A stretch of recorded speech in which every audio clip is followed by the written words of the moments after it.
Praise అలాడ్. దేవుని నామముకు మహిమ కలుగును గాక. యేసుక్రీస్తు నామంలో మీ అందరికీ శుభాలు వందనాలు తెలియజేస్తున్నానండి.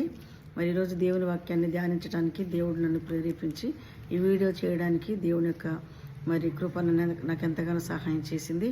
కాబట్టి మన దేవుని వాక్యాన్ని చదువుకుందాం ప్రియులారా.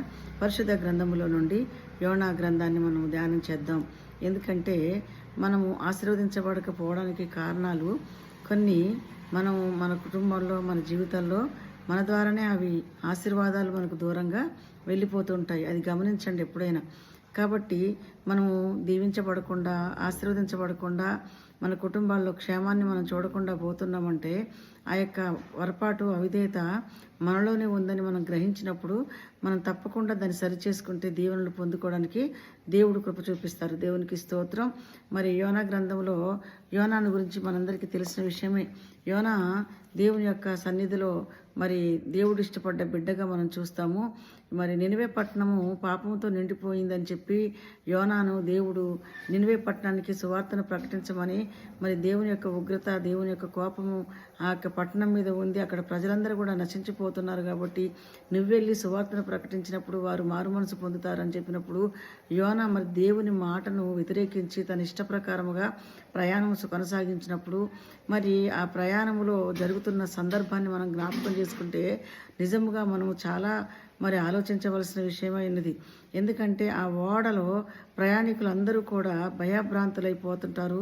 మరి పెద్ద తుఫాను మరి ఆ ఓడపైకి రావడం వల్ల ఓడలోని ప్రయాణికుల ప్రయాణాలన్నీ కూడా అరిచేతుల్లో పట్టుకొని వారు భయంగా వారి ఇష్ట దేవతలను వారు పూజిస్తున్న సందర్భాల్లో యోనా మాత్రం ఏమాత్రం భయం లేకుండా, చింత లేకుండా మరి ఓడ అడుగు బాగాన పోయి నిద్రపోతున్నప్పుడు ఓడ నాయకుడు వచ్చి అంటాడు, మరి ఏంటి నిద్రపోతాను, ఈ విధంగా పడుకున్నావని అనేంత వరకు కూడా అతనికి మెలుకోరాని పరిస్థితి.